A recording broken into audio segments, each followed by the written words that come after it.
Você finalmente marcou sua primeira sessão de terapia, mas pode estar sentindo um pouco de ansiedade, nervosismo, preocupação sobre como que essa sessão vai ser, do que você vai falar? Então, fica aqui nesse vídeo que a gente vai falar um pouquinho sobre isso.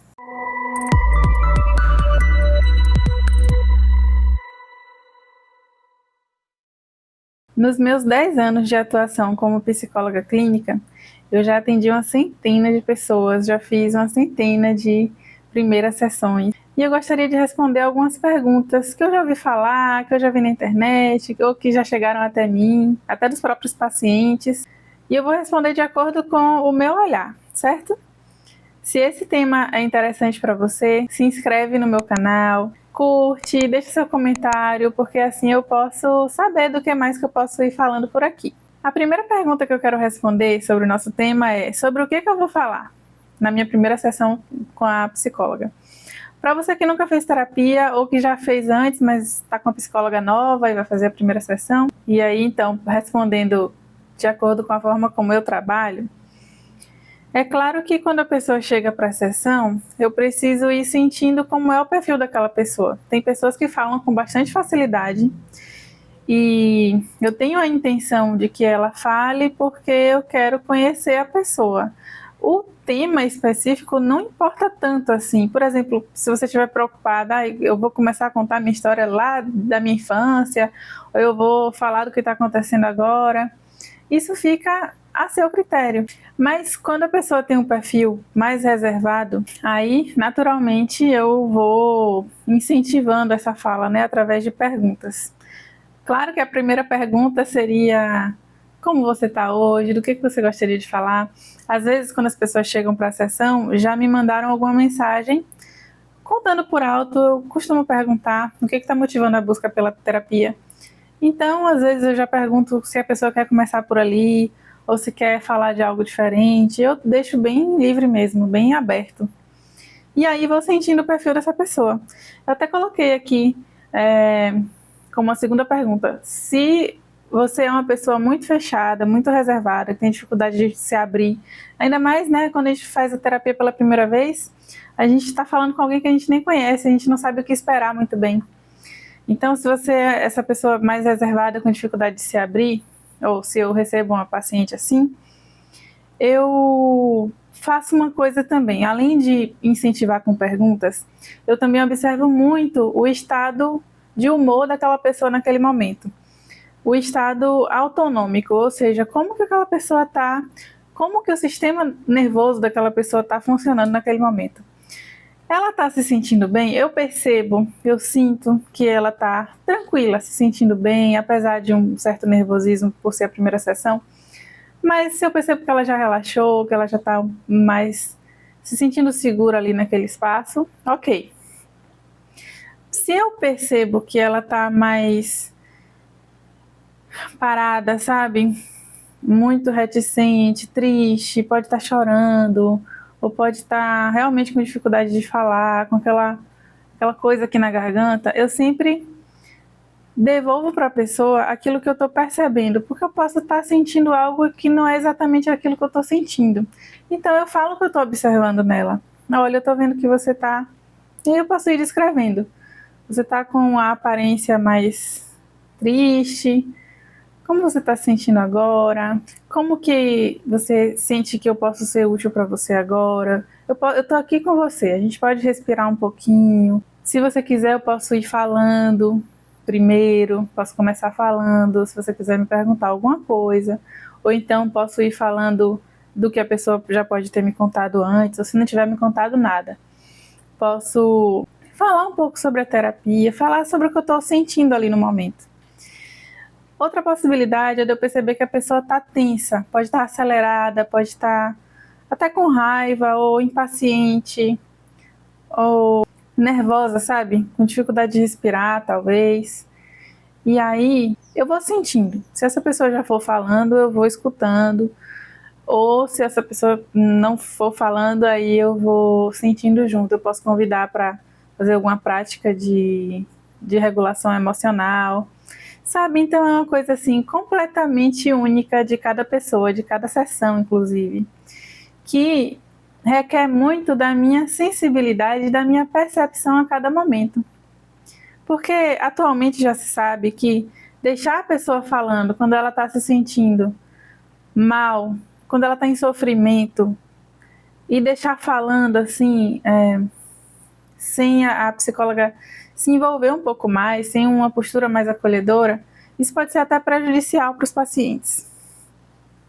Outra pergunta que eu separei aqui para a gente comentar. Pode chorar na sessão? Mas é claro que pode.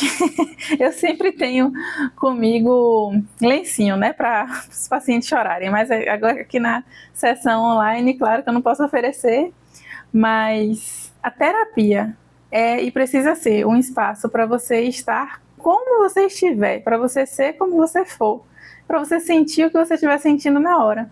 Na terapia é permitido sentir tudo, falar sobre qualquer coisa. Então, é claro que pode chorar. E como é para mim, né, quando o paciente chora?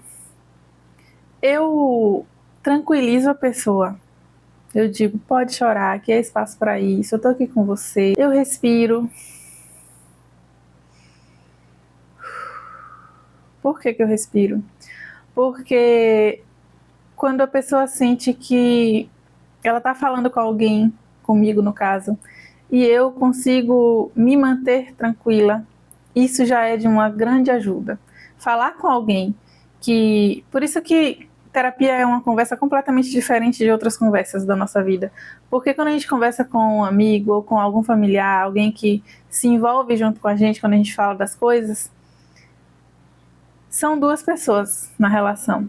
Na terapia é como se fosse uma pessoa e a outra é um espelho, ou a outra é um amparo.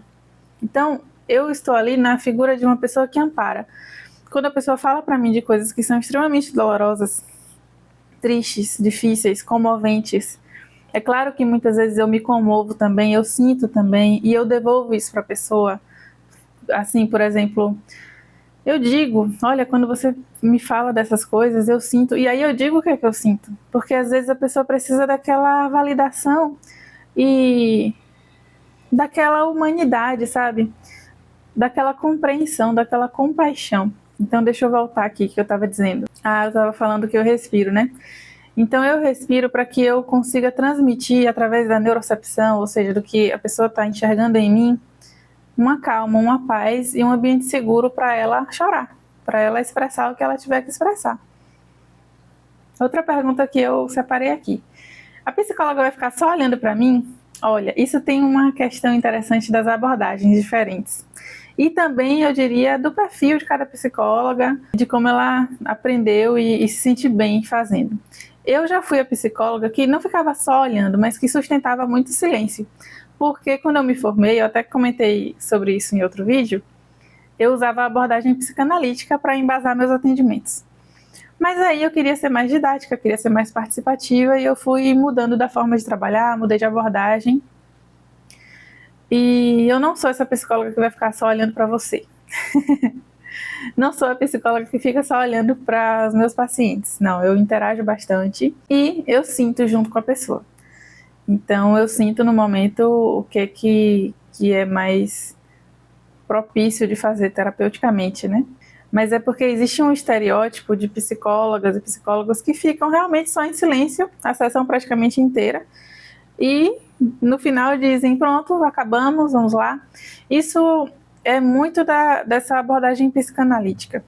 Existe um motivo para isso e essa foi a base da minha profissão, sabe? Da minha carreira como psicóloga, onde eu aprendi muito a escutar. E a escutar e enxergar o paciente para além do que está sendo dito. Então, ok. Mas, atualmente, de acordo com o que eu venho aprendendo, venho estudando, me aprofundando, eu não faço mais dessa maneira. E eu acabei entendendo até mesmo que esse perfil, assim, extremamente afetivamente ausente na terapia, pode até ser prejudicial para os pacientes.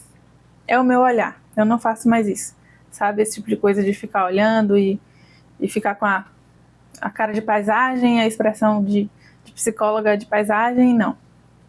Não faço mais isso e acredito que isso pode ser extremamente prejudicial, inclusive, para os pacientes. Depois de me tratar, a psicóloga...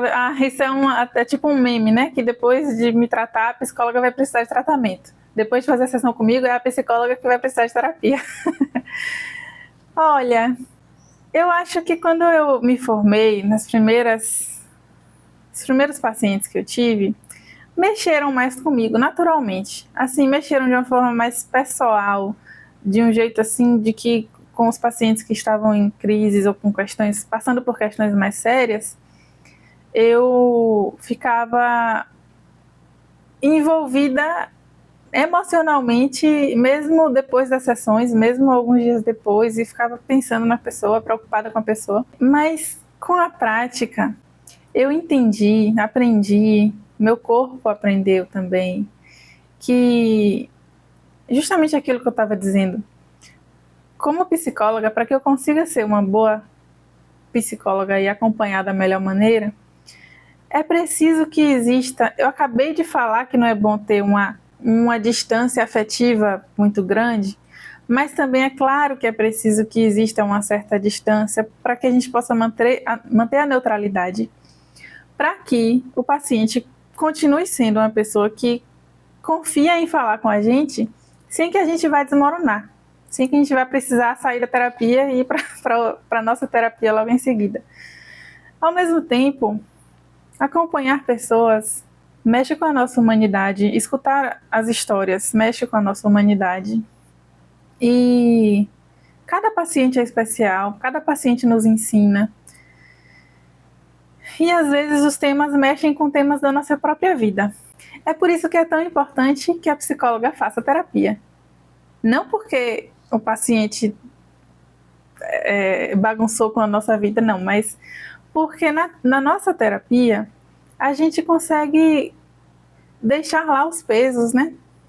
E ir elaborando as coisas e ir tendo também esse espaço seguro onde a gente pode desabafar sobre as coisas, inclusive sobre casos que mexeram muito com a gente. Mas não se preocupe de que você vai prejudicar a psicóloga de alguma maneira.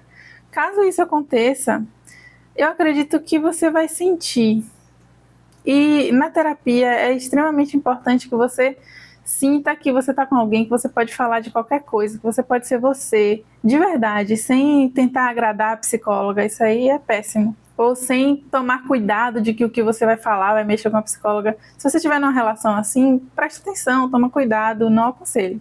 E a última pergunta que eu coloquei é sobre isso também. E se o que eu tenho para dizer for muito chocante para a psicóloga? Eu já escutei coisas chocantes, comoventes, e uma coisa que, desde quando eu saí da faculdade, eu já tinha em mente, é de que estamos ali para escutar qualquer coisa. Se não tivermos, temos que nos fortalecer para isso. Se não tivermos essa escuta fortalecida, sabe? Essa tolerância para o sofrimento do paciente, para as histórias que muitas vezes são de violências, de negligências, de injustiças. Precisamos ter essa resiliência e essa humanidade, essa compaixão para poder escutar as pessoas que nos procuram. Precisamos também, acho que a psicologia também me trouxe isso como pessoa, de saber que o mundo não é só o que a gente acha que é. Existem infinitas maneiras de estar no mundo e de sentir as coisas e de enxergar determinadas situações. E ser psicóloga também é aprender com o paciente sobre como ele vive as situações que ele vive. Eu espero ter respondido. Adoraria que você deixasse comentários, que você contasse se você já fez terapia, se você está indo fazer sua primeira, como que você está se sentindo. Se você tem mais perguntas, que eu possa fazer outro vídeo, quem sabe, sobre esse tema. Viu? E muito obrigada por assistir.